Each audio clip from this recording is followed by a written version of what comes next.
ঐশ্বর্যের মালিক, কিন্তু মানসিক শান্তি নাই। আজ মানুষ 10 তলা 20 তলা ফ্ল্যাট তৈরি করছে, কিন্তু বিশ্রামের সময় নাই। আরো ছোট্ট কঠিন সত্য হলো, মানুষ 5 লাখ টাকার খাট কিনতে পারে, কিন্তু ভালো ঘুম কিনতে পারে না। এর কারণ হলো আমাদের অন্তর্রাজ্যটা স্বচ্ছ নয়। আমাদের অন্তর্রাজ্য আজও নিয়ন্ত্রণ হয়নি, যেখানে ভগবান নির্দেশে বসে বসে দেখছেন তোমার ভাবনাটি কেমন। আমি তোমার বাইরের ছোট বড় কর্ম দেখব না, তোমার ডিগ্রি দেখব না, দেখব তোমার অন্তরের ভাবনাটি শুদ্ধ কিনা, নিয়ন্ত্রিত কিনা। এই ভাবনার জগৎটায় প্রবেশের জন্য ভাগবত কোনো হই হুল্লোড়ের বিষয় নয়, 4-5 হাজার লোকের বিষয় নয়। নাচ গান হই হুল্লোড় এটা বহিরঙ্গ দিক, অন্তর দিক। ভাগবত মানুষকে অন্তর রাজ্যে, ভক্তির রাজ্যে প্রবেশের নির্দেশ করছে। ছোট্ট একটা দৃষ্টান্ত মনে পড়ল। সত্যিই কি নিজের মঙ্গল চায়?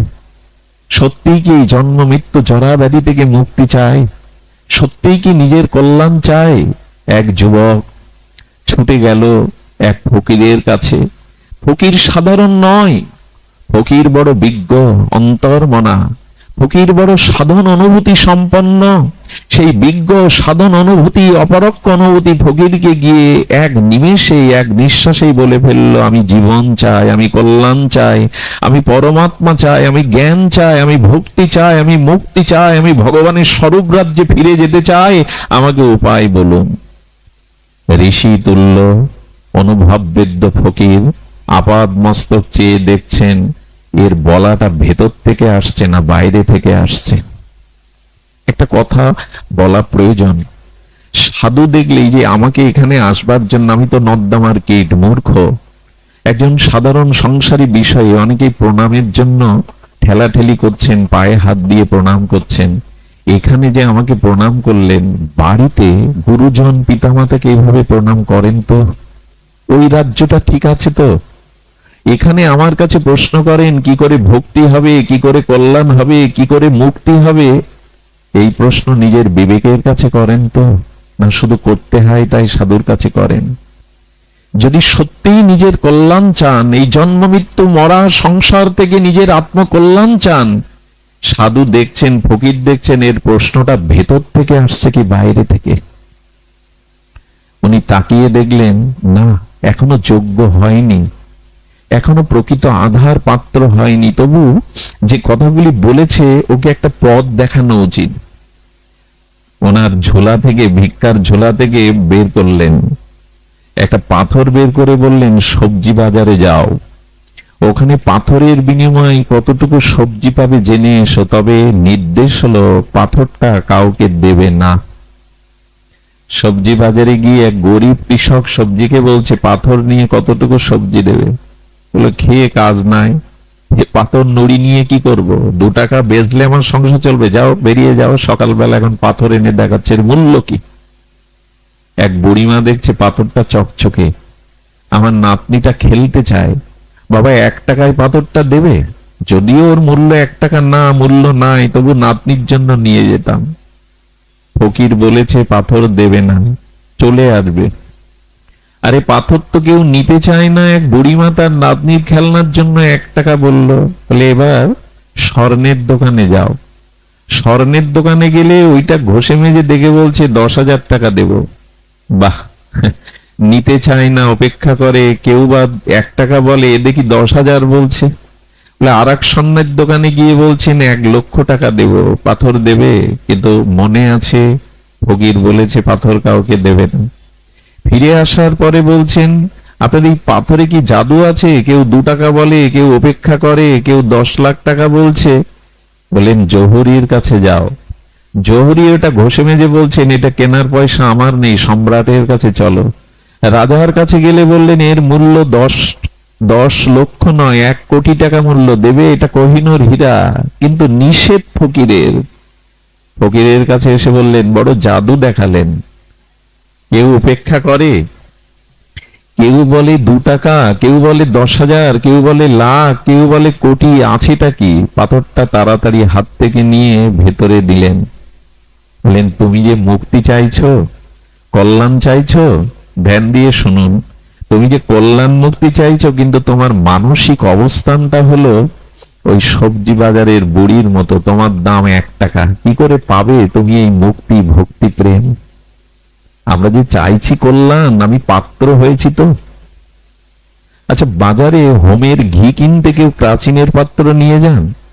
মাটির পাত্র কেউ নিয়ে যান ঘি কিনতে? পাত্র হতে হবে তো। সেই পাত্রটা কি আজকের আলোচনার বিষয়, সেটি আমরা এতক্ষণ ভূমিকাতে ছিলাম। সেই ভূমিকা থেকে এখন মূল আলোচনায় প্রবেশের পূর্বে বলি, আমাদের পাত্র হতে হবে। এই পাত্র যদি না হতে পারি, তবে সারাটি জীবন যে আড়ম্বর করে গেলাম, এটা খুব বেশি মূল্যায়ন হবে না। খুব বেশি আমরা আমাদের লক্ষ্যপথে যেতে পারবো না। একটা দৃষ্টান্ত দেই। ভগবান 2য় অধ্যায়ে, গীতাটা একটু ভালো করে দেখবেন, 2য় অধ্যায়ে জ্ঞানীর লক্ষণ বলেছেন। যাদের দেহ ইন্দ্রিয় মন বুদ্ধি সংযত, তারা তত্ত্বজ্ঞ, তারা জ্ঞানী, তাদের লক্ষণ বলতে গিয়ে ভগবান এক দৃষ্টান্ত দিয়েছেন। নিশ্চয় মন দিয়ে শুনছেন, দুপায়ে এগিয়ে যেতে পারবেন যদি হৃদয় দিয়ে শোনেন। তিনি কচ্ছপের দৃষ্টান্ত দিয়েছেন। আমাদের এই বঙ্গদেশে কচ্ছপের সাথে আমরা প্রত্যেকেই পরিচিত।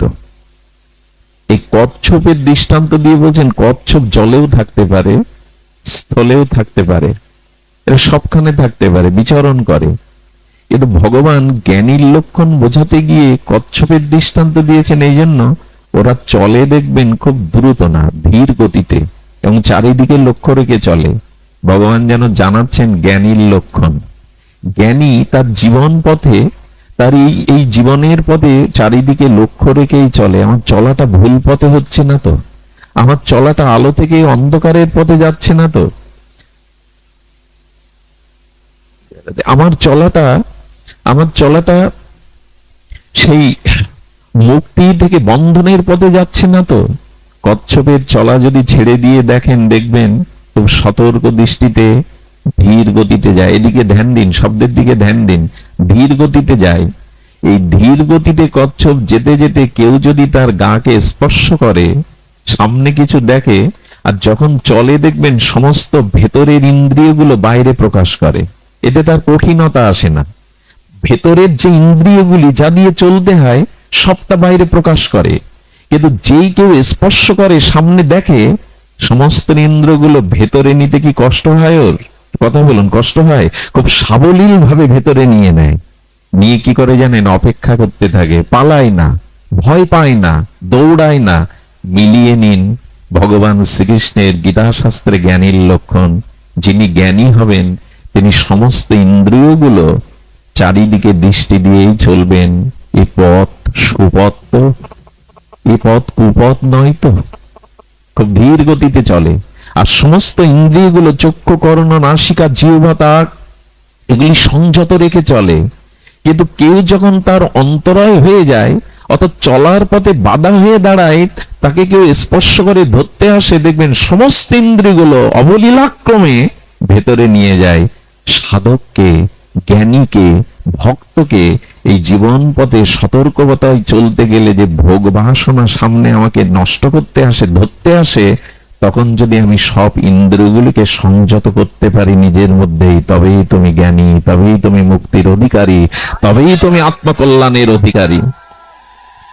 দৃষ্টান্ত দিচ্ছেন, এমনি করে নিজেকে সংযত করো। না, পারি কই? যে চোখ প্রকৃতি, আদ্যাশক্তি দেবী পরা প্রকৃতি, দেবী ভাগবতী, লক্ষ্মী বা রাধারানীর অংশ, সেই পরস্ত্রীর দিকে যে চোখ আমার গেল, আমি ফেরাতে পারি তো? মাতৃদৃষ্টি দিয়ে আমার চোখ ফেরাতে পারি তো? আহা, কচ্ছপের দৃষ্টান্ত দিয়েছেন ভগবান, নিজের মধ্যে গুটিয়ে নাও। প্রতিকূল অবস্থা এলে সমস্ত ইন্দ্রিয়গুলো নিজের মধ্যে নিয়ে নাও। দেখুন, তাতে তার কষ্ট নাই, সাবলীলক্রমে নিজের ভেতরে অন্তর্মনা করে নেয়। একটা কচ্ছপের কাছ থেকে ওইটুকু শিক্ষার ভগবান জানিয়েছেন। আমরা পারি তো আমাদের বহির ইন্দ্রিয়কে? হরিচাঁদ ঠাকুর, গুরুচাঁদ ঠাকুর দাদা সজ্ঞা দিয়েছেন। সেই দাদা সজ্ঞাগুলো আমি ঠিকভাবে পালন করি তো, চরিত্রগত করি তো? আমাদের গোস্বামীরা বলেছেন, ষড়রিপুকে যিনি 6 বেগদমি, 6 দোষসদি, 6 গুণ দেহ মোরে। বৈষ্ণব হতে গেলে, ভক্ত হতে গেলে 6 দোষকে শোধন করতে হবে, 6 বেগকে দমন করতে হবে। কই, এগুলো শুধু গ্রন্থের পৃষ্ঠায় থাকবে, আর এই ভাগবত আসরে আমার মতো মানুষ মিষ্টি কথা দিয়ে বক্তব্য দিয়ে যাবে, হরিবোল উলধ্বনি করিয়ে যাবে, জীবনে আচরণে আসবে না। আমরা এগুলি যেটা পেয়েছিলাম মনুষ্য জন্ম কাজে লাগাবো না, খুব ভুল হয়ে যাচ্ছে। এমন জন্ম, এমন মনুষ্য জন্ম, এর মূল্যায়ন করলাম কই? এই জন্ম আর পাবো না, মাথা খুঁটেও এই জন্ম আর পাবো না। যদি ভগবানের এই দুর্লভতর মনুষ্য জন্ম পেয়েও তাকে যথাযথ রূপে নিয়ন্ত্রণ না করি, 6 বেগদমি, ওই সেই বেগ দমন। আজ এই জন্য কচ্ছপের দৃষ্টান্ত দিয়ে ভগবান বললেন, ওদের দেখে শেখো, ওই প্রাণীকে জগতে দিয়েছি কিভাবে চলতে হয়। যদি সামনে কোনো প্রতিকূলতা আসে, যদি ভক্তিপথ থেকে বিস্মিত চ্যুত হওয়ার জন্য কোনো পরিস্থিতি আছে, কচ্ছপের কাছ থেকে শেখো, সে পলায় না, ধৈর্য ধরে অপেক্ষা করতে থাকে। কেউ তাকে গ্রাস করতে আসলে, স্পর্শ করলে সে ইন্দ্রগুলিকে গুটিয়ে নিয়ে দৌড়ায় না, পলায়ন করে না, প্রতিবাদ করে না, ঝগড়া করে না। তাই সমাজে তুমি যদি বিপদগামী হতে থাকে, তোমার রিপিগুলিকে সংযত করো, প্রতিবাদ করতে যেও না, ঝগড়া করতে যেও না, ইন্দ্রগুলিকে শিথিল বা সংযত করে ধৈর্যের অপেক্ষা করো। একদিন তুমি পথ পেয়ে যাবে, একদিন তুমি পথ পাবে, দৌড়ে কিছু হবে না। ছোট্ট একটা কথা গীতা বাক্যে বলেছেন, অশান্তস্য কুত সুখম। এ জগতে যিনি শান্ত না, তিনি শান্তি পেতে পারেন না। এই জগতে যিনি শান্ত না, তিনি শান্তি কখনো পেতে পারেন না। যদি বলি, খুব মার্মিক কথা, আজকের অনুষ্ঠানের একটি সার কথা যদি হৃদয়ে লিখে নেন, অনুরোধ করছি লিখে নেওয়ার জন্য, মনে রাখার জন্য। আচ্ছা, 10 তলা 20 তলাতে লিফটে উঠতে হয়, পায়ে হেঁটে উঠতে সকলে পারে না। আরো ধ্যান দিন, যদি লিফটে না ওঠেন, সিঁড়ি বেয়ে উঠতে গেলে, যদি বয়স্ক হয়, শিশু হয়, বা কেউ তাকে একটা অবলম্বন লাগে, সিঁড়ি বেয়ে উঠুন, হুইল চেয়ারে উঠুন, বেডে শুয়ে উঠুন। 20 তলা 10 তলায় উঠতে গিয়ে চিন্তা করুন তো কতটা চেষ্টা করে উঠতে হয়। ওই যে লিফটে উঠতে, সিঁড়িতে উঠতে, হুইল চেয়ারে উঠতে, বা একটু অসুস্থ হলে কাউকে অবলম্বন করে আশ্রয় করে উঠতে 10 তলায় উঠলেন। এখন শুনুন তো, 10 তলার জানলা থেকে পড়ে নিচে মরতে কারো সহায়তা লাগে? কোনো অনুশীলন লাগে? এটা কথা বলুন, লাগে কি? জীবনের পতন ঘটানোটা কারো প্রয়োজন নেই, নিজের এক ইচ্ছায় পতন ঘটাতে পারেন, ওর জন্য কারো অবলম্বনের প্রয়োজন নেই। অদ্ভুত কথা দেখুন, আপনি সাঁতার শিখতে গিয়ে অনেকেই পারে না, সাঁতার শিখতে গিয়ে অনুশীলন করে অনেকেই পারে, অনেকেই পারে না। কিন্তু লক্ষ্য করবেন, ডুবে মরার জন্য কোনো অনুশীলনের প্রয়োজন হয় না। সাঁতার শিখতে অনুশীলনের প্রয়োজন, কিন্তু ডুবে মরার জন্য। এ কথাগুলি কেন বলছি জানেন? নিজের পতন ঘটানোর জন্য কোনো কিছুর প্রয়োজন নেই। নিজের রিপু ইন্দ্রিয় মন যদি বহির্মুখী হয়ে যায়, কারোর সহায়তা লাগবে না, আপনার পতন অবশ্যম্ভাবী। কিন্তু উপরে উঠতে গেলে অনেকের সহায়তা প্রয়োজন। সাধুগুরু বৈষ্ণবের, শাস্ত্রের, হরিনামের প্রয়োজন আছে। 10 তলা থেকে লাফিয়ে পড়তে অনুশীলনের প্রয়োজন নেই, কারো অবলম্বনের প্রয়োজন, কোনো কষ্টের প্রয়োজন নেই, ঝাঁপ দিলেই শেষ। কিন্তু উঠতে সুদীজন সাঁতার শিখতে গিয়েও পারেন না, কিন্তু ডুবে মরতে কোনো অনুশীলনের প্রয়োজন নাই, কোনো প্রয়োজন নাই। এই জন্য অনুরোধ করব, আসুন উঠি, জাগি, জীবনের লক্ষ্যে পৌঁছানোর একটা সংকল্প আজ নেই। সময় তো চলে গেল জানেন। আমি আমার নিজের কথা বলতে নেই, আজ 25টা দিন আমি হাসপাতালে আছি। আমার ভগ্নিপতি আইসিইউতে প্রায় 15 দিন, এবং আমি একাই সেখানে। সাথে সাথে পেয়েছি আমাদের গৌতম বাবু, আমাদের মাতাজি, আমাদের সনাতন দা, অন্যদের। কিন্তু একটা জিনিস দেখেছি, 14টা দিন আমি চেয়ারে বসে কাটিয়েছি। ওই যে আইসিইউর বাইরে কোনো রুম নেই বিশ্রামের, ওইখানে যে দৃশ্য দেখেছি তা আমার হৃদয়ে অনেকখানি দাগ কেটেছে। আমি মাঝে মাঝে ভাগবতার সাথে বলতাম, মাঝে মাঝে হাসপাতালে যাবেন, ওইখানে 2-1 ঘন্টা কাটিয়ে আসবেন। এই দেহের যে পরিণতি, জরা ব্যাধি মৃত্যু, এই রক্ত মাংসের পিণ্ড শরীরের মধ্যে আছেটা কি একবার হাসপাতালে গিয়ে দেখে আসবেন। সেই কথাটি মনে হয় ব্যাসপীঠে বলা, তো ভগবান আমার জন্য বরাদ্দ করেছেন এই দিনগুলি। ওখানে দেখলাম কেমন জানেন, কেউ রোগীকে সুস্থ করে হাসি মুখে ফুলমালা দিয়ে নিয়ে যাচ্ছে, কেউ বা মৃত্যু সংবাদটি শুনে আসতে ওই যে পাথরের দেয়ালকে জড়িয়ে ধরে কাঁদছে। এটা অনেকটা এই সংসারের পরিণতি কেমন জানেন, একই নদীতে আগেকার দিনে নৌকা করে গান বাজাতে বাজাতে ফুল সাজাতে সাজাতে নববধূকে নিয়ে যেত, একই স্রোতে দেখা যেত কেউ লাশ ভেলাই করে ভেসে যাচ্ছে। এও দেখেছি কোন সধবা বিধবা হয়ে তার হাতের শাখা সিঁদুর নদীর কোলে ভাঙতে গেছে। এও দেখেছি বিবাহের বরণের জন্য কেউ বরণ ডালা নিয়ে ওই একই ঘাটে গেছে। এও দেখেছি কেউ পূজার বিসর্জনের ঘট নদীতে ফেলতে গেছে। এও দেখেছি কেউ বা অধিবাসের পূজার ঘট ভরতে নদীতে গেছে। এরই নাম সংসার, এরই নাম সংসার। এখানে জরা মৃত্যু ব্যাধি প্রতিকূলতা আছে। তাই যদি তুমি অন্ধকার থেকে আলোর পথে আসতে চাও, দৃষ্টি দাও। পতনের জন্য এক মুহূর্তই যথেষ্ট, কিন্তু জীবনটাকে মঙ্গলময়, জীবনটাকে আনন্দময় সার্থকময় করার জন্য বহু প্রয়াস চাই, এমনিতে হবে না। শুধুজন এই জন্য আমাদের জীবনের এই উত্থানের জন্য যেটি প্রয়োজন সেটি অন্তরে দৃষ্টি দেওয়া। আমাদের অন্তর রাজ্যে উঁকি মেরে একবার অনুসন্ধান দৃষ্টিতে দেখুন সেই অন্তরে কি ভরা আছে সেখানে। আচ্ছা, আমার অঙ্গে যদি বিষ্ঠা মাখে যায় না, আমার অঙ্গে যদি ওই নর্দমার অপবিত্র জলাদি মেখে যায়, ওই অবস্থায় আমি মন্দিরে ঢুকতে পারবো? কথা বলুন, জপ ধ্যান করতে পারবো? আপনাদের মাঝে এসে বসতে পারবো?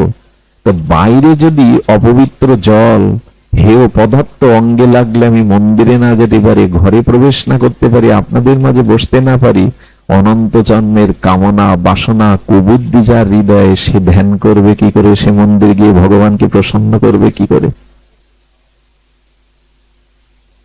কি করবে বলতে পারেন? এজন্য হৃদয় নির্মল ভেলো তার। মহাপ্রভু প্রথমেই শিক্ষাষ্টকে এটি বলেছেন, চেত দর্পণ মার্জনাম। আগে মনটাকে পরিষ্কার করো, চিত্তটাকে ধুয়ে মুছে পরিষ্কার করো, তবেই না এ পথে যাত্রা তুমি অধিকারী। তুমি দুপা এগিয়ে যেতে পারবে যদি তোমার চিত্তকে তুমি প্রসন্ন করতে পারো। তোমার চিত্ত যদি নির্মল করতে পারো, অনন্ত জন্মের কামনা বাসনা বিদ্ধ হয়ে আছে হৃদয়ে, চেত দর্পণ মার্জনাম, চিত্তটাকে পরিমার্জন করো।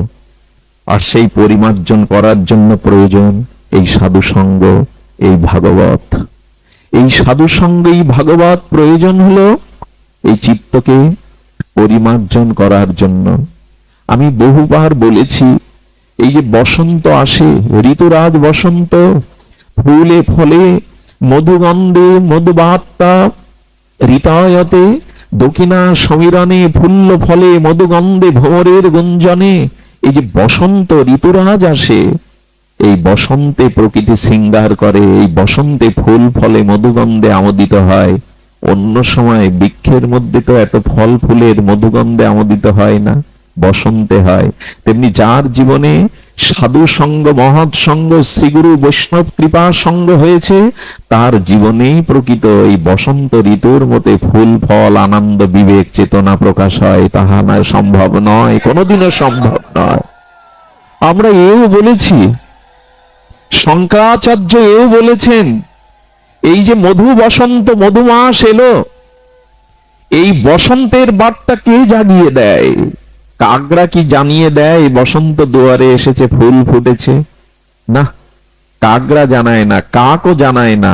বসন্তের সংবাদ পঞ্চম কুহুতানে একমাত্র কোকিল জানায়। কোকিল জানায় বসন্ত এসেছে দুয়ারে, প্রকৃতি সেজে উঠেছে মধুগন্ধে।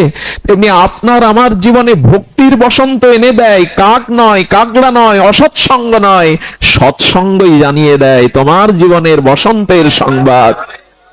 সাধু সঙ্গ চাই, মহৎ সঙ্গ চাই, তা না হলে তোমার জীবনের বসন্ত প্রকাশ কোনোদিনই হবে না। সেটি আমার জীবনে আছে তো।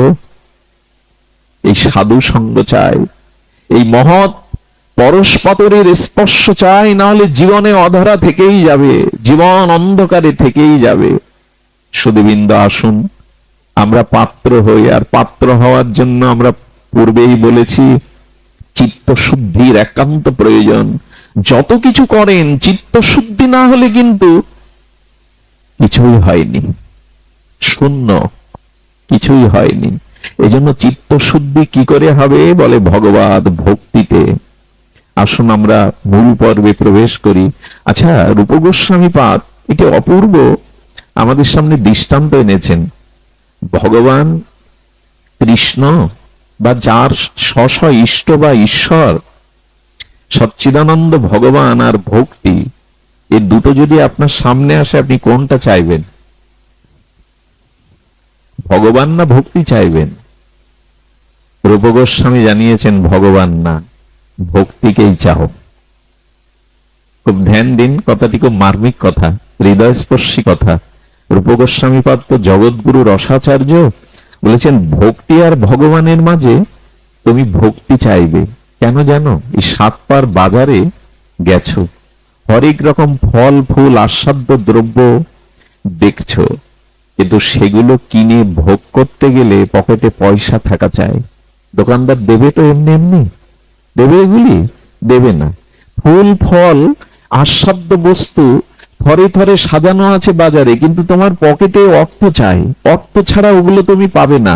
তেমনি আস্বাদ্য তত্ত্ব হলো ভগবান, আর ভক্তি হলো তা কেনার বা তা আশ্রয় করার একমাত্র উপায়। ঐশ্বর্য ছাড়া হবে না। ভক্তি চাই, ভক্তি যদি না পাও উপভোগ হবে না। বাজারে খালি পকেটে গিয়ে কি কিনবেন আপনি? শুধু দেখে দেখে ফিরে আসতে হবে। প্রয়োজনীয় বস্তুগুলো থরে থরে সাজানো আছে, কিন্তু কিছুই উপভোগ করতে আস্বাদন করতে পারবো না। এই জন্য ভক্তি চাই। কেন চাই? গোস্বামী পাদ এই পৃথিবী নামক ধরিত্রীর অন্যতম নৈয়ায়িক আচার্য হলেন তত্ত্বজ্ঞ রসজ্ঞ জীব গোস্বামী পাদ। তিনি তার ভক্তি সন্দর্ভে এমন একটি ভক্তির প্রতিবদ্ধ বিষয়কে স্থাপন করেছেন, রাজার মাথায় যেমন রাজমুকুট, ভক্তিকে রাজমুকুটে পরিয়েছেন। কেমন জানেন? কেমন পরিয়েছেন? উনি বললেন যে দেখো, বাজারে কোনো সরল সেবককে প্রভু পাঠাচ্ছেন, গৃহকর্তা পাঠাচ্ছেন তার সেবককে, শোন তুই তো সরল, ভুলে যাস, যা আগে গিয়ে বাজারে তন্ডুল কিনবি, মানে চাউল কিনবি, ঘরে এক মুঠো চাল নাই, তারপরে তেল মশলা সবজি আলু পটল পরই কিনবি। এই সরলতার এই সেবকটি দাস বাজারে গিয়ে সেই তেল মশলা আলু পটল কিনেছে, কিন্তু চাল আনতে মনে নেই। মালিককে দেখাচ্ছে, দেখুন তো আমি তো ভোলা, এটা আমি এনেছি কিনা যা যা বলেছিলেন। মালিক বাজার বের করে দেখে, আরে পাগল মূর্খ, সব এনেছিস কিন্তু যা মূল প্রয়োজন সেই চাউল তো আনিসনি।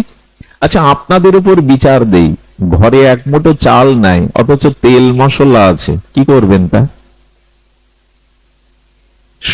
এক মুঠো চাল ফুটিয়েও সিদ্ধ করেও জীবন বাঁচানো যায়, কিন্তু জিরে মরিচ তেল মশলা কি করবেন আপনি? জীব গোস্বামী বললেন, ভগবান তোমাকে এই ভবের হাটে পাঠিয়েছেন, আর বলে পাঠিয়েছেন আমি তোমায় বিবেক দিলাম, আমি তোমার চেতনা দিলাম, আমি শ্রীগুরু দিলাম, বৈষ্ণব দিলাম, শাস্ত্র দিলাম। ও আগে গিয়ে ভক্তিটাকে সংগ্রহ করো, ভক্তিটাকে নিও, না হলে কিছুই উপভোগ হবে না। ভক্তিটাকে নিও আগে। কিন্তু দুরবস্থা কি জানেন?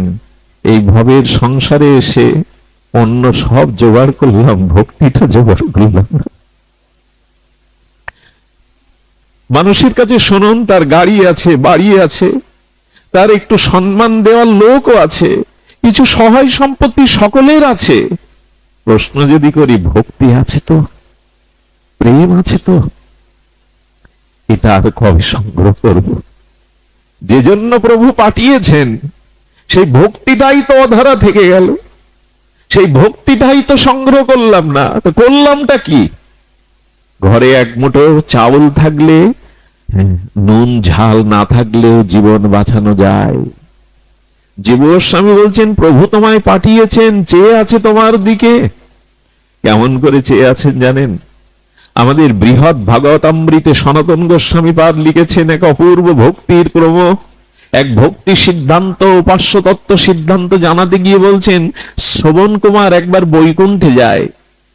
বৈকুণ্ঠে শ্রবণ কুমারকে দেখে বিলাসমূর্তি বৈকুণ্ঠেশ্বর নারায়ণ আনন্দে জড়িয়ে ধরে বলেন, গোপকুমার, যখন তোমাকে বৃন্দাবনে জন্ম দিলাম, তুমি আমাকে ভুলে, দীক্ষা শিক্ষা ভজন ভুলে জীবন কাটাতে লাগলে মনোধর্মী, তখন আমি তোমার জন্য কাঁদতাম জানো। কবে এই জীবকে আমি পাঠিয়েছি, আমার অংশ, আমার সন্তান, কবে ও গুরু চরণ আশ্রয় করে ভগবত ভজন করবে, কবে আমার রাজ্যে ফিরে আসবে, প্রেম ভক্তি লাভ করবে। আমি গুরু রূপে তোমাকে দীক্ষা দিলাম, জানো আমি তোমার জন্য কাঁদতাম। এই কথাটি সনাতন গোস্বামী হৃদয়কে নিগড়ে লিখেছেন। ওগো, তোমার জন্য কেউ হৃদয়ের কান্না না কাঁদুক, একজন ভগবান কাঁদছেন, তুমি তো তার। তুমি কবে তার কাছে ফিরে যাবে? তুমি কবে ভূতের বোঝা আর কতকাল বইবে? এই অনিত্য সংসারে কাউকে মন দিতেও পারো না, নিতেও পারো না, কবে সেই মন দেওয়া পরমেশ্বরের রাজ্যে ফিরে যাবে?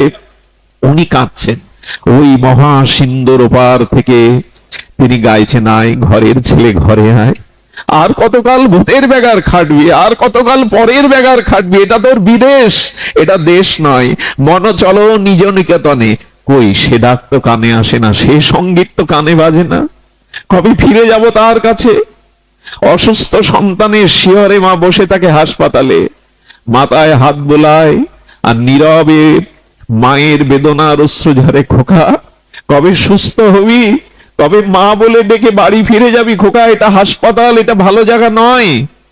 কোটি কোটি মায়ের মতো ভগবানও যেন আমাদের এই রোগ শোক মৃত্যুময় সংসারে পাঠিয়ে বলছেন, কবে সুস্থ হবি, ভবরোগ সেরে ঘরে ফিরে আসবি? তুই কবে ফিরে আসবি ঘরে? কবে আর আসবি আমার কাছে? এই আহ্বান ওপার থেকে তিনি জানাচ্ছেন। এই জন্য ভক্তি বড় প্রয়োজন। ভক্তি আর কিছু তেমন নয়। ভক্তি মানে ভগবানকে অন্তর দিয়ে ভালোবাসা, ভগবানের জন্য যার প্রাণ কাঁদে, যার কথা ভাবতে গেলে হৃদয়ে পরমানন্দে অশ্রুপাত হয়, এই অন্তরের ভালোবাসাটাই হলো ভক্তি। সবাইকে ভালোবাসা দিলাম, সব জায়গায় দিলাম, যাকে দেওয়ার তাকে শুধু দিলাম না। উনি বসে আছেন, অপেক্ষা করছেন, কবে আমার হবি, কবে একবার আমার চরণে ফিরে আসার তাগিদ দিবি। সেই অপেক্ষায় তিনি আছেন। আমরা যে তার মতো কেউ ভালোবাসে না। এই জগৎ ভালোবাসার নয়, ভালোবাসা চিরন্তন থাকে না।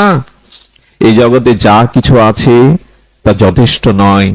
এই জন্য তিনি ডাকছেন, আহ্বান করছেন, ঘরের ছেলে ঘরে আয়। সত্যিই কি বুদ্ধিমান আমরা? বোম্বে এক ব্যক্তি গ্রাম থেকে চলে গিয়েছিল, সত্য ঘটনা শুনুন, বেশি দিন আগে নয়। সেই বোম্বে গিয়ে কুলিগিরি করে, সেখানে কুলিদের সর্দার হয়ে টাকা রোজগার করতে করতে ফ্যাক্টরি তৈরি করে। তার জীবনে এখান থেকে 50 বছর আগে 5টা ফ্যাক্টরি, হাজার হাজার লোক তার কর্মচারী, আলিশান বাংলো, কয়েকটি ফ্ল্যাট, গাড়ি বাড়ি, সোনায় মোড়ানো সবকিছু। একদিন মনে পড়লো গ্রামের সেই বন্ধুটা, তাকে কতদিন দেখিনি। ছোটবেলার বন্ধুর কথা ভোলা যায় না। গ্রামে একসাথে কৃষি কাজ করতো, গলাগলি ছিল। সেই বন্ধুকে চিঠি লিখেছে, একবার দেখে যা না আমি কত বড় হয়েছি। খুব মন দিয়ে শুনুন, আমরা আসলে কোনটা সঞ্চয় করছি আর কোনটা সঞ্চয় করা উচিত।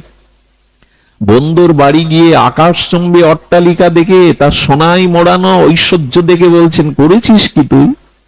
গলা জড়িয়ে ধরে বললেন, এই তোর গায়ে এখনো ধুলা, এখনো তোর পোশাকটা ময়লা। আমি আর তা নই, দেখে যা আমার কতজন কর্মচারী। সবকিছু দেখে বলছে, তোর অবস্থা বল। বলে, ওই চাষ করি, যা হয় দুমুঠো খেয়ে বেঁচে আছি। গায়ে দেখছিস না কৃষকের মধ্যে এখনো ময়লা? বলে, তুই সব থেকে বড় মূর্খ থেকে গেলি। এক কাজ কর, একটা লাঠি বের করে বলছেন, তোর থেকে মূর্খ যাকে পাবি এই লাঠিটা তাকে দিস, রেখে দে। তুই তো এক মূর্খ, আর তোর থেকে মূর্খ যাকে পাবি এই লাঠিটা দিস। 6 মাস পরে শুনলো এই বন্ধু হাসপাতালে মৃত্যু যন্ত্রণায় কাতরাচ্ছে, স্ট্রোক হয়ে, বাঁচার সম্ভাবনা নেই। এটা একজনের দ্বারা বলে পাঠিয়েছে, বন্ধুকে একবার আমার কাছে আসতে বলো। বন্ধুর সামনে গেছে না, হাত তুলতে পারছে না। আদো আদো কথাই বলছেন, বন্ধু আজকে যে তোর আলিশান বাংলো, হাজার হাজার কর্মচারী, ব্যাংক ব্যালেন্স, টাকা পয়সা, এগুলো তোর কাজে আসবে এখন? চোখের জল গড়িয়ে পড়ছে। মৃদুবন্ধ বলছে, কই কিছুই তো আজ আমার কাজে আসছে না। বলে, যা কাজে আসবে না, মৃত্যুর পরে পরকালে কোনো সহায়তা করবে না, সেই জিনিসই সঞ্চয় করে গেলি। ওরে, মৃত্যুর পরে যা কাজে আসবে তা তো সঞ্চয় করলি না, তা তো কিছু গোছালি না, খালি হাতেই ফিরে যাবি। লাঠিটা বের করে বলছেন, মনে আছে তোর? তুই আমাকে বলেছিলি আমার থেকে বড় মূর্খ যাকে পাবি তাকে এই লাঠিটা দিবি, ধর হাতে। তুই জগতের সব থেকে বড় মূর্খ, পরকালের জন্য কিছু করে গেলি না। এই জগতে যা কিছু করলি এখন তোর এই হাসপাতালের বেডেও কাজে লাগবে না। নে লাঠিটা ধর। এই মূর্খতা করছি না তো আমরা?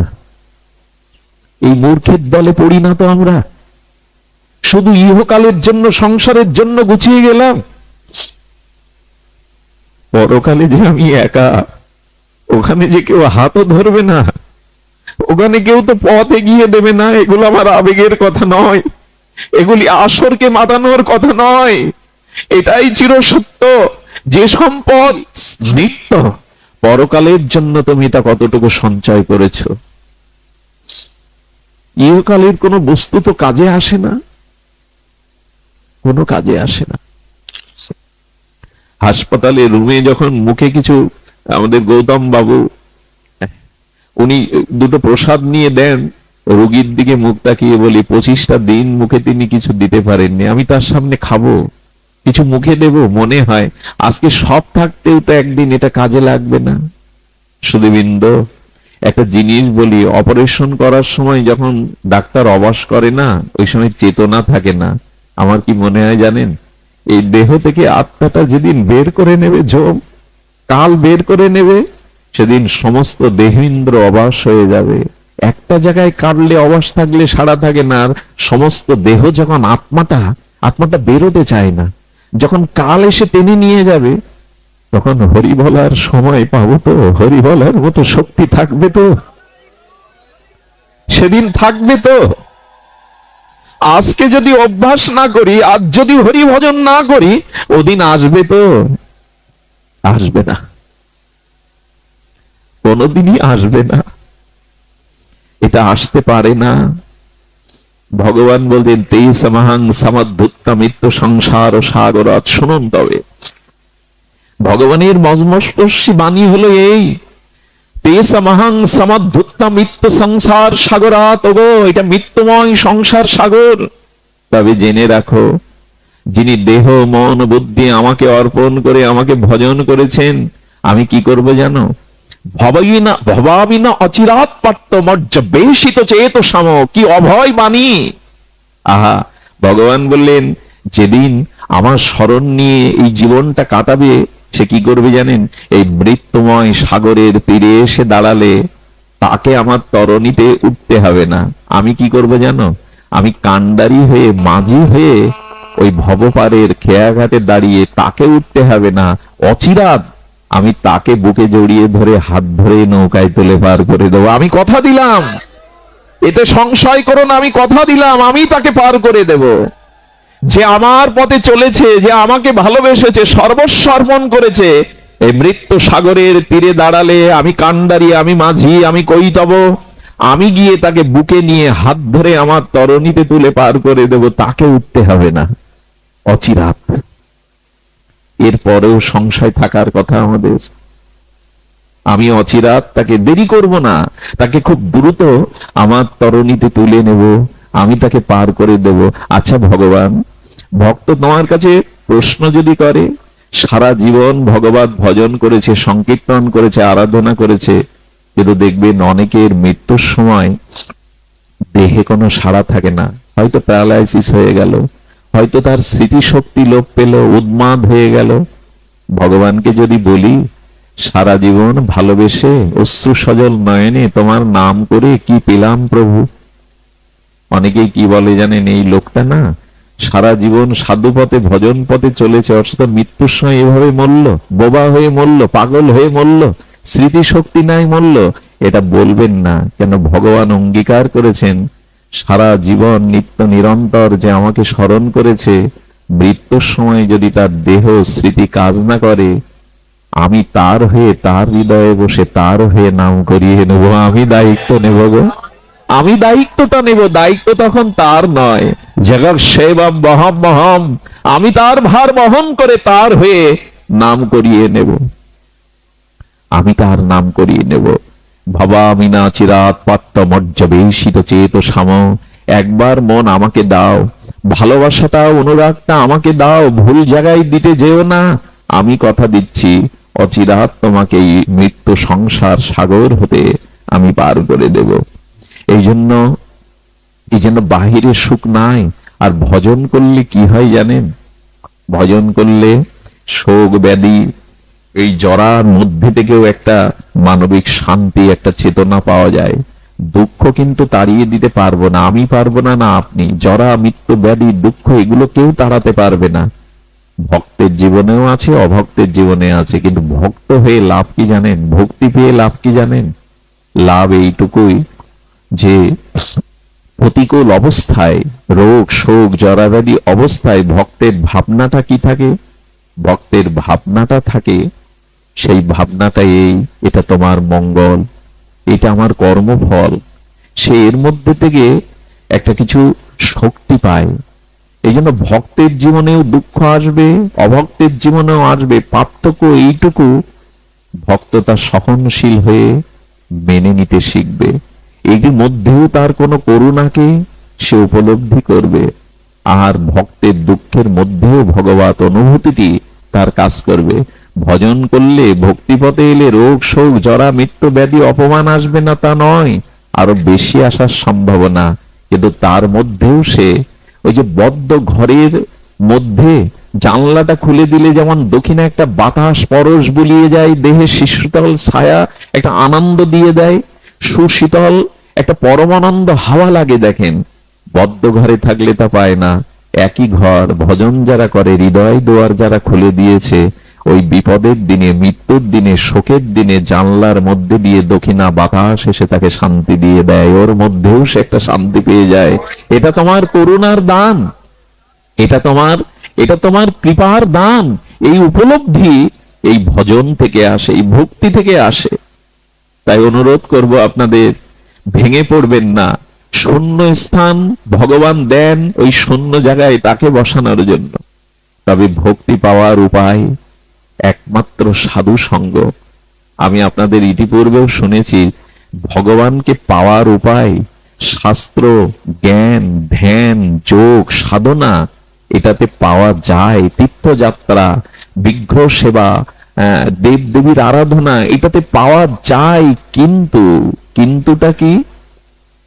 কিন্তু হলো সব থেকে শীঘ্র প্রেম ভক্তি ভগবানকে পাওয়া যায়, তার উপায় হলো যে তাকে পেয়েছে তাকে ধরো, যে তাকে পেয়েছে তাকে ধরো।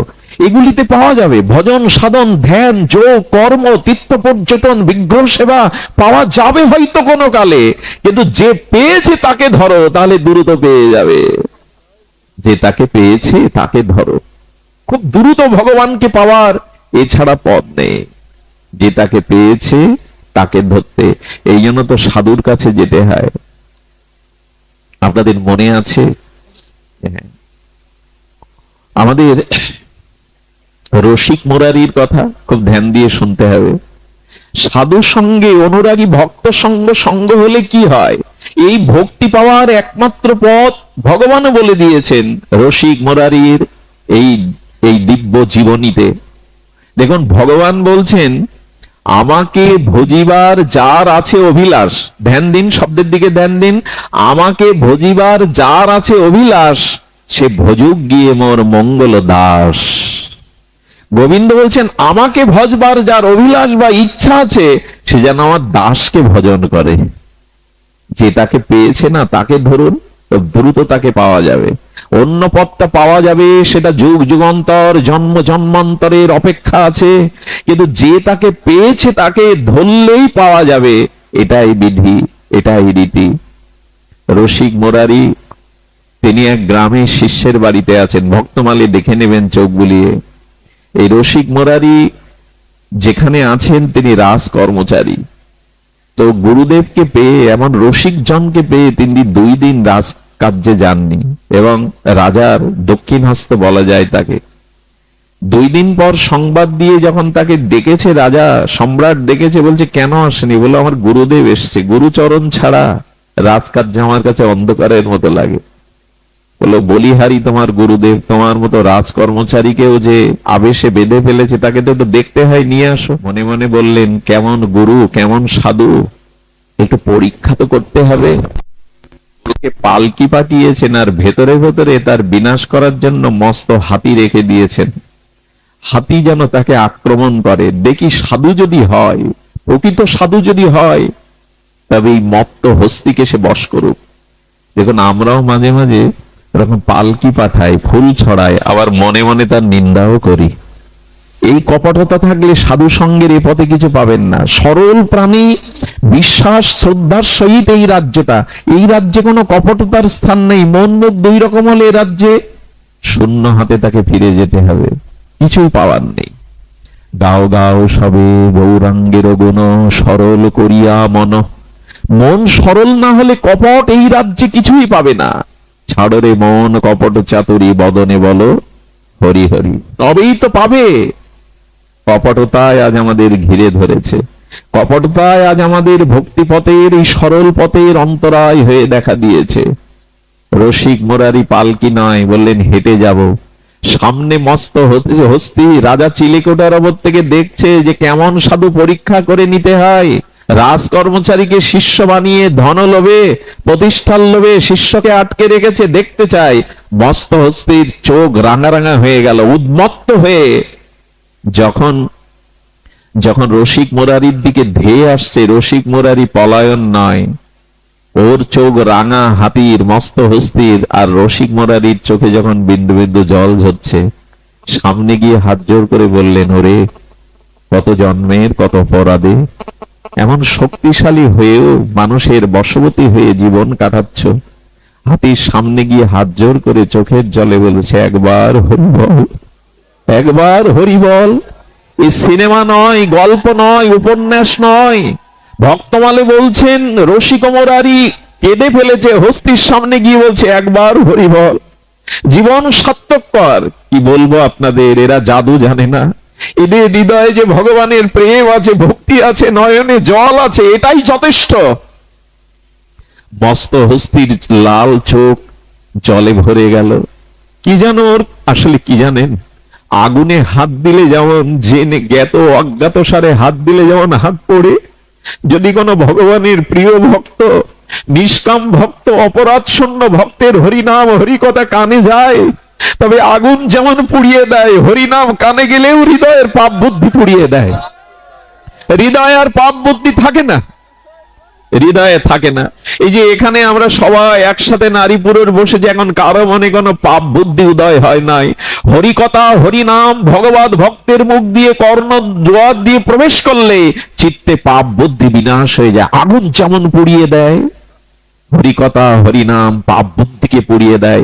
হাতির কর্ণ দিয়ে যেই এই রসিক মুরারি মহা অনুভবী ভক্তের কর্ণে প্রবেশ করেছে হরিনাম, একবার হরিবল, সঙ্গে সঙ্গে হাতির সেই পশু বুদ্ধি চলে গিয়ে ঝরঝর করে চোখে জল আসছে। সম্রাট চিলেকোঠা থেকে দেখছে রঙ্গ। হাতিটা কি করলো জানেন? তার হৃদয়ের অনুভূতি দ্বারা চোখের জলে রসিক মুরারির চরণে লুটিয়ে পড়ল, সুর দিয়ে দুপানি চোখে। সম্রাট দেখছে কে একটা মস্ত হস্তিকে একবার হরি বলে চোখের জল ফেলায়, চরণে প্রণাম করছে। কে? এই হলো প্রকৃত সাধু, এই হলো সাধুর মহিমা। আমার মতো মাদিস্য জন নয়, যাদের হৃদয়ে রাধা মাধব আছেন, নিতাই গৌর আছেন, শ্রী গুরুদেবের চরণ ছাড়া যারা হৃদয়ে আন চিন্তা করে না, এই অনুভব হবি ভজনানন্দী নিত্য নিরন্তর হরিনামে রত, ভগবত চিন্তনে রত, সে সাধুর চিত্ত এত নির্মল। আচ্ছা, সূর্য উঠলে অন্ধকারকে তাড়ানো লাগে গো, বল প্রয়োগ করা লাগে? সত্য সাধু সঙ্গ হয়ে গেলেই চিত্ত নির্মল হয়ে যায়। সাধু মুখে হরি কথা হরিনাম হৃদয়ে গেলেই তার চিত্ত প্রশমিত হয়ে যায়। সাধুটার মাথায় হাত দিলেন। কি করলো জানেন? রসিক মুরারির সাথে সাথে হাতিটাও চলেছে। রাজ কর্মচারীরা তাকে বাধা দিয়ে ফেরাতে পারেনি। এই সাধু দর্শন করে রাজাও অবাক হয়ে গেলেন, চরণে পড়ে বললেন, ক্ষমা করে দিন, আমি পরীক্ষার জন্য বড় অনিষ্ট করতে পাঠিয়েছিলাম, কিন্তু বুঝলাম আপনারা মানুষ, কিন্তু মানুষ নন। আপনারা হাত চোখ কান নাক মুনিয়ে এসেছেন, কিন্তু আপনারা মানুষ নন। আপনার ভগবানের বড় প্রিয় পাত্র, আপনার ভগবানের বড় প্রিয়। এই রাজা রসিক মুরারির শিষ্য হয়ে গেলেন। হাতিটা রসিক মুরারি কানে হরিনাম দিয়ে দীক্ষা দিয়ে নামকরণ করলেন। নামকরণ বললেন গজপতি দাস। দীক্ষার পরে গুরুদেব একটা নামকরণ করে, দ্বিতীয় জন্ম হয় আমার, ভজন জগতে দ্বিতীয় জন্ম হয়। নাম রাখলেন গজপতি। কি করলেন জানেন? আহা, এ কথা বলবার মতো ভাষা আমার কাছে কই, এ কথা প্রকাশ করবার মতো অনুভূতি আমার কাছে কই। ভজন নাই, সাধন নাই, এ কথা কি আমার মতো মাদিস জিহ্বায় প্রকাশ হয়? রসিক মুরারির সাথে সাথে হাতুটা চলতেন। যেখানে হরি কথা, ও আদি গজপতিকে দাদার সঙ্গে তিলক দিয়ে দিয়েছেন রসিক মুরারি। লোকে হাসে হাসুক, লোক তোমাকে উদ্ধার করবে না, লোক তোমার জন্ম মৃত্যুকে এড়াবে না, লোকে যাই বলে বলুক। এই গজপতিকে তিলক করে দিতেন, মাঝে মাঝে প্রসাদী মালা দিয়ে দিতেন। আর সুরে আর কি করতেন জানেন? ভাগবত যেখানে হতো, আর এই গজপতি গিয়ে দুপা মেলে কান খাড়া করে হরি কথা শুনতো। এরপরে সে কি করলো জানেন? প্রসাদ ছাড়া কিছু পায় না, প্রসাদ ছাড়া কিছু পায় না। আমার মাঝে মাঝে মনে হয় হাতির হলো, আমার হলো না। অনেক বাড়িতে কুকুর দেখেছি আমি। ভারতের দক্ষিণ দিনাজপুরে একবার পাঠ করতে যাই, ওখানে এক ভদ্রলোকের বাড়ি যেখানে আমি ছিলাম, উনি ভাগবত দিলেন 2 দিন। সেদিন দেখলাম ওনার বাড়ির কুকুরটা সন্ধ্যাবেলায় ঝাঁজ ঘন্টা বাজিয়ে যখন কীর্তন হয়, ও দোবাহ তুলে নৃত্য করে, কুকুরটা নৃত্য করে। আমি অবাক হয়ে বললাম, ও কি খায় এত স্বাস্থ্য? বলে প্রসাদ ছাড়া ওর সামনে অন্য কিছু দিলে খায় না। শুনবেন, একাদশীতে সে অন্নও পায় না। প্রণাম করলাম দূর থেকে, ওর হলো, আমার হলো না। সাধু সঙ্গে হইতাম যদি বৈষ্ণব দ্বারেরও কুকুর, প্রসাদ দিয়ে তরাইতেন বৈষ্ণব ঠাকুর। মাঝে মাঝে মনে হয়, প্রভু আগামী জন্মে যদি মনুষ্য জন্ম না পায়, তবে কোন ভক্তের দুয়ারে কুকুর করেও পাঠিও, যাতে প্রসাদ হরিনাম পেয়ে অন্তত উদ্ধার হতে পারি, যেন ওইখানে প্রসাদ হরিনাম পেয়ে নিজেকে ধন্য করতে পারি। শুনেছি হরিচাঁদ ঠাকুর এক মরা পাখিকে হরি বলতে বলতে প্রাণ দিয়েছিলেন। এক ভাই ঢাকা থেকে তোতা পাখি কিনেছিলেন, যে হরিবোল বলাবে। সরল গ্রামের বোনকে বলছেন, এই পাখিটা রেখে দে। পাখিটা হাড়ির মধ্যে রেখে সরা চাপা দিয়েছে, বাঁচে কি? মরা পাখিটা নিয়ে ভাই বোন কাঁদতে কাঁদতে ওরা কান্দিতে এসে ঠাকুরের চরণে দিয়ে বলল, ঠাকুর হরি বলবো বলে পাখি কিনেছিলাম, কিন্তু মারা গেল, দোষে ক্ষমা করো। আরে আমার কাছে দে। সামনে দিয়ে তাকে কয়েকবার হরিবোল হরিবোল বলতে বলতে মরা পাখিটাই বেঁচে গিয়ে হরিবোল বলতে লাগলে। গল্প নয়, হরি নামে মৃত সঞ্জীবনী সদা, এটাও হয়, এটাও হয়। হরি নামে হয় নাকি? এটাও হয়। বিশ্বাস নেই আমাদের, আস্থা নেই আমাদের, সবই হয়। মৃত সঞ্জীবনী সুধা। তো রসিক মুরারির এই গজপতি দাসকে ভাগবত শোনাতেন, আর তিনি প্রসাদ পেতেন। জল পেতেন কি জানেন? এ কথা আপনাদের বিশ্বাসে আসা উচিত। ভক্তরা যেখানে পা ধুতো না, ওইখানে গর্তে জল জমা থাকতো, চরণ ধুতো, জলটাই পেত হাতিটা। যদি উপায় হয়, যদি করুণা হয়। এখন রসিক মুরারি বললে, আরে তুই বসে বসে খাবি, এত বড় শরীর, প্রসাদ দিতে হয় ভক্তদের, একটু কাজ কর। সেদিন থেকে কি করতো জানেন? বাজারে যেত, গিয়ে সুর দিয়ে প্রণাম করে সবজিওয়ালার কাছে চাইতো, দাও, বৈষ্ণবের জন্য ভিক্ষা করছে। তরকারিওয়ালা সবজিওয়ালার এই দশা দেখে তিলক দেখে দিয়ে দিত তরকারির বোঝা। চাউলের দোকানে গিয়ে প্রণাম করে তিলক মাথায় তো বলতো, চাউল দাও। ওই এনে সাধু সেবায় লাগাতো। আহারে, হাতি হয়েও সাধু সেবা করলো। কিন্তু আমাদের মাঝে মাঝে মনে কি ভক্তদের নিয়ে একটু সেবা করায়, একটু ভক্ত সেবা করায়। বিশ্বাস করুন, যখনই এটা মনে হয় আর সেটা ব্যস্ততার জন্য না করি, তখন সেই অর্থটা অন্য দিক দিয়ে নষ্ট হয়ে যায়, রোগে শোকে নষ্ট হয়ে যায়। অর্থের একটা অংশ সৎ কাজে লাগাবেন, না হলে কিন্তু ওই অর্থটা অন্য দিক দিয়ে শেষ হয়ে যাবে।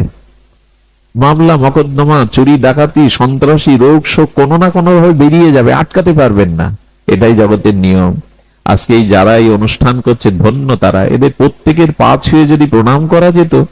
ওরা যে কাজটা করছে এটা সাধারণ কাজ নয়। এতগুলি মানুষকে একত্রিত করে আমাদের আধ্যাত্মিক চেতনা, ভাগবত ভক্তির প্রগতি, এই যে আয়োজন, এটা সাধারণ নয়। ধন্য এরা, ধন্য এদের মানসিকতা, ভাবনা। এই তো চাই অর্থের সদ্ব্যবহার। দেখুন তো এখন যে পরিবেশ, সেটা কোথায় অর্থ দিয়ে কিনবেন আপনি? বিয়ে বাড়িতে, শাদী বাড়িতে কোথায় কিনবেন এটা? এমন পরিবেশ আর কি মেলে এই মরজগতে? এই জন্য অর্থটার যাতে সদ্ব্যবহার হয় তাই করতে হয় জগতে। এক মুঠো যদি শুদ্ধ কোনো মানুষ পায়, ভক্ত পায়, ভগবান বড় প্রসন্ন হয়। ভগবান বলেছেন আগে মানবিক গুণাবলীতে গুণান্বিত হও, ভক্তি তো অনেক উপরে, আগে মানুষ হও, আগে নিজের সদ্ব্যবহার করো। হাতিটা ভিক্ষা করছে বৈষ্ণব সেবার জন্য, ভিক্ষা করে এনে সাধু সেবা করতো, কিন্তু রাজার কানে নালিশ গেল। এই হাতিটা বাজারে চাউল ডাল সবজি নিয়ে যায়, রাজা বিচার করে। রাজা দেখলো যে হাতি একা একা গিয়ে বৈষ্ণব সেবার বাজার নিয়ে আসে, এরকম বুদ্ধিমান হাতিকে দরকার। রাজা ষড়যন্ত্র করে 4 জনকে পাঠালো সাধু বেশে। সাধু না হলেও যাবে না, ও সাধু হয়ে গেছে। সাধু বেশে ওকে ধরে আনো বাজার থেকে। 4 জন মালা তিলক সাধু বেশ ধরে গেলে মনে করলো সৎসঙ্গে ডেকে নিয়ে যাচ্ছে। সরল বিশ্বাসে গজপতি দাস তাদের সাথে যে রাজ দুয়ারের সামনে গেল, শত শত লোক তাকে শৃঙ্খলিত করে বেঁধে ফেললো। এর পরের কাহিনীটা বড় হৃদয় স্পর্শ করে। 7টা দিন শৃঙ্খল করে বেঁধে রাখলো। সামনে কত খাদ্য, এ তো মুখে দেয় না। সাধু সঙ্গবিহীন, প্রসাদবিহীন, বৈষ্ণবের চরণ জলবিহীন 7 দিন না খেয়ে পড়ে আছে মরার মতো। গ্রন্থকার লিখছেন ভক্তমালে, ওর মনের অনুভবিত ভক্তমাল গ্রন্থকার নাবাজি লিখছেন, ও প্রাণত্যাগ করবার সংকল্প করব। যদি সাধু সঙ্গ না হয়, প্রসাদ না পায়, বৈষ্ণব সেবা, হরিকথা না পায়, প্রাণ রেখে লাভ কি? এ প্রাণ রেখে লাভ কি? মাছকে জল থেকে তুলনা আসবে না।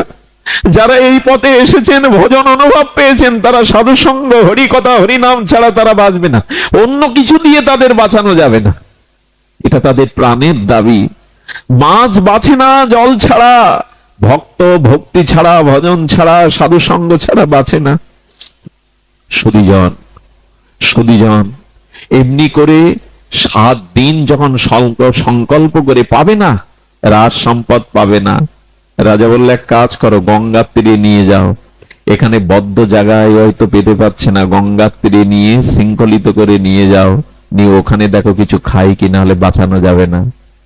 গঙ্গার তীরে গজপতি দাসকে, সে গঙ্গাকে দেখেই মনে মনে বললেন, মা, এ পতিত পাবনি, তুমি তো হরির চরণচ্যুতা, তুমি হরির চরণামৃত। মা, আমি কিঞ্চিত সাধু কৃপা পেয়েছিলাম, গুরু কৃপা পেয়েছিলাম, তাই তোমার দুয়ারে আমাকে ওরা এনেছে। মা, এ প্রাণ আমি আর রাখতে চাই না, রাস বন্ধি থেকে আমি মুক্তি চাই, দাও মা, তোমার কোলে আমার শেষ আশ্রয় দাও।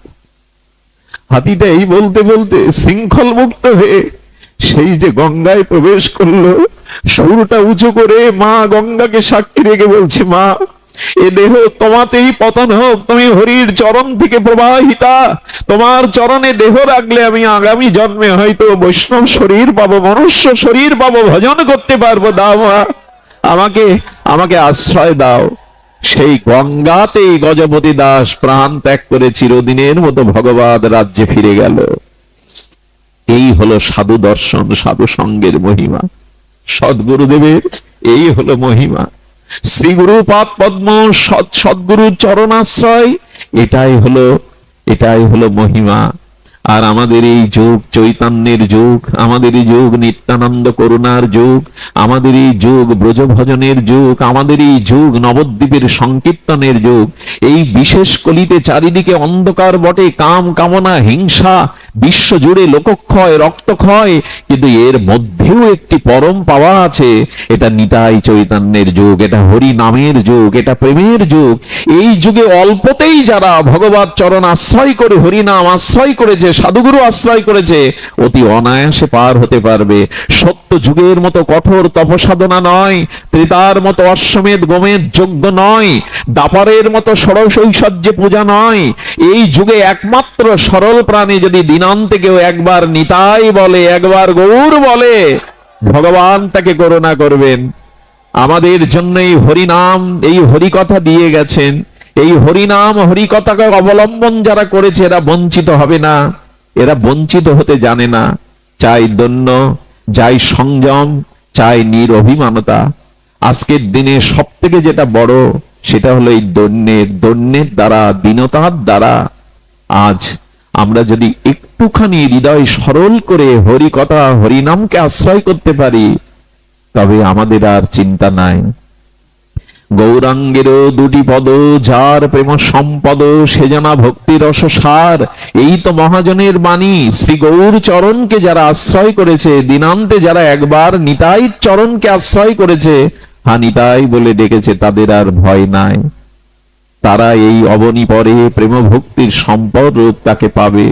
আজ মহাপ্রভু, আজ নিতাই চাঁদ জীবের কাছে হাত বাড়িয়েছেন। দেখুন, ভগবান এসে জীবের সামনে হাত বাড়িয়েছেন, আয় আয়, কাছে আয়, তোর জন্ম জন্মান্তরের পাপ তাপ। দেখুন, আমাদের ব্রজেন্দ্র নন্দন সেই শচীসুত হইল। সেই মহাপ্রভুর বন্দনায় বাবাজিরা কীর্তন করেন, যিনি নন্দের নন্দন, ওখানে বলছেন নন্দের নন্দন, আর এখানে বলছেন শচীসুত হইল সেই। ওখানে বাবার নামটি নিল, পিতার নামটা নিল, আর মহাপ্রভুর বেলায় মায়ের নাম নিল। কেন? নন্দের নন্দন যেই শচীসুত হইল, কেন এখানে জগন্নাথ সুত হইল সেই বলা যেত না? পিতার নাম নেওয়া যেত না? বলে মহাজনের বাণী সাধারণ নয়। তার কারণ কি জানেন? আমাদের মহাপ্রভুর বেলায়, আমাদের শ্রীকৃষ্ণ চৈতন্য বেলায় কেন শচীসুত শব্দটা দেয়া হলো? মহাজন আস্বাদন দিচ্ছেন, বলে দেখো, পিতা নতুন কাছানো জামা কাপড় পরে দোকানে যাবে, অফিসে যাবে, কোথাও যাবে, সন্তানের গায়ে লালা মাখা আর মলমূত্র গায়ে মেখে আছে, এসে যে বাবা কোলে নাও, বাবা কোলে নাও, নেবে তো? আরে যা যা, সরে যা, সরে যা, মায়ের কাছে যা, এখানে না, বলে কি না? ওই যে পোশাক পরা, কাঁচানো পোশাক বাবা কোলে নিতে চায় না, যা মায়ের কাছে যা, আমার কাছে না। মা সারাদিন পর হয়তো খেতে বসছে কি কখনো কোনো কাজ করছে, সন্তান ওই ধুলাবালি মেখেও যদি একবার মা বলে ডাকে না, মা ওর দিকে চেয়ে কোলে নাও বললেই আর তার ময়লা মাটি দেখে না, কোলে নিয়ে স্নেহের আঁচল দিয়ে তার ধুলাবালি গুলো মুছে দেয়। এই যুগের ভগবানও এরকম করুণা নিয়ে আমাদের মাঝে এসেছেন। ওরে, অনেক পাপ তাপ ময়লা আবর্জনা আছে রে, ভয় নাই, একবার আমার চরণে আয়, একবার হরি বলে ডাক। আমি কথা দিচ্ছি, তোর অনন্ত জন্মের পাপ তাপ মুছে দিয়ে তোকে কোলে নেব মায়ের মতো। একজন মায়ের মনে যদি সন্তানের গায়ে ধুলাবালিতে ঘৃণা না হয়, মলমূত্রে, তো ভগবান তিনি তো আমাদের আশ্রয় তত্ত্ব। তার একবার তার চরণে এগিয়ে যান। সংসারে অনেক কিছু হয়েছে, সংসারে অনেক কিছু করেছেন, এখানে কিছুই সার পাওয়া যায় না। সংসারের সার একমাত্র ভগবত ভজন, ভগবত চরণ আশ্রয়। এটুকু যেন বঞ্চিত না হয়। তবে এইটুকু বলতে পারি, শরণ যদি নিতে পারেন, ঠিক ঠিক শরণাগতি যদি আমরা নিতে পারি। আমাদের গঙ্গাদাসকে একদিন মহাপ্রভু ডেকেছিলেন, গঙ্গাদাস গঙ্গাদাস।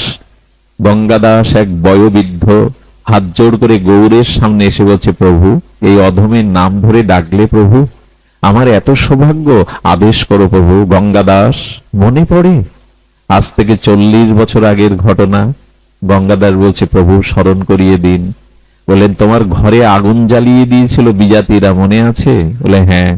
তোমাকে ধর্মচ্যুত করবে বলে অস্ত্র নিয়ে তোমার পেছনে ছুটছিল। বলে, প্রভু এ কথা জানলো কি করে? হ্যাঁ প্রভু, সেদিন ছুটছিলাম স্ত্রীর হাত ধরে, ঘর ফেলে, ঘর জ্বলছে, ধর্ম ত্যাগ করবো না, এই জন্য স্ত্রীর হাত ধরে ছুটছিলাম। তারপরের কথা গঙ্গাদাস বলো, গঙ্গার তীরে এসে দাঁড়ালাম, কিন্তু দুর্ভাগ্য কোনো মাঝি নাই, নৌকা নাই। পেছনে সেনারা ধর্মচ্যুত করার জন্য আগ্নেয়াস্ত্র নিয়ে এগিয়ে আসছে। স্ত্রীকে বললাম, এই গঙ্গাতে আত্মহনন করে, আত্মহত্যা করে ডুব দিয়ে মরবো, কিন্তু ধর্ম ত্যাগ করবো না। তুমি রাজি? স্ত্রী বলল, তোমার সাথে মরতে রাজি, কিন্তু ধর্ম ত্যাগ করতে রাজি নই। যখন গঙ্গায় ঝাঁপ দিতে যাব প্রভু, বলে তখন কি হলো? মহাপ্রভু জিজ্ঞাসা করছেন, কি হলো গঙ্গাদাস? বলে এক তরুণ নাবিক, এক তরুণ মাঝি এসে বলে, গঙ্গাদাস ঝাঁপ দিয়ে লাভ নেই, আমার নৌকায় ওঠো, আমার তরণীতে ওঠো, ঝাঁপ দিয়ে লাভ নেই। হ্যাঁ প্রভু, 40 বছর আগে সেই নবী আচ্ছা পার করার পরে কি হলো? ওপারে গিয়ে তাকে বলেছিলাম, কি দেব তোমায়, জীবন দিলে, ধর্ম রক্ষা করলে। বলল বলল তোমার কাছ থেকে কিছু নেব না,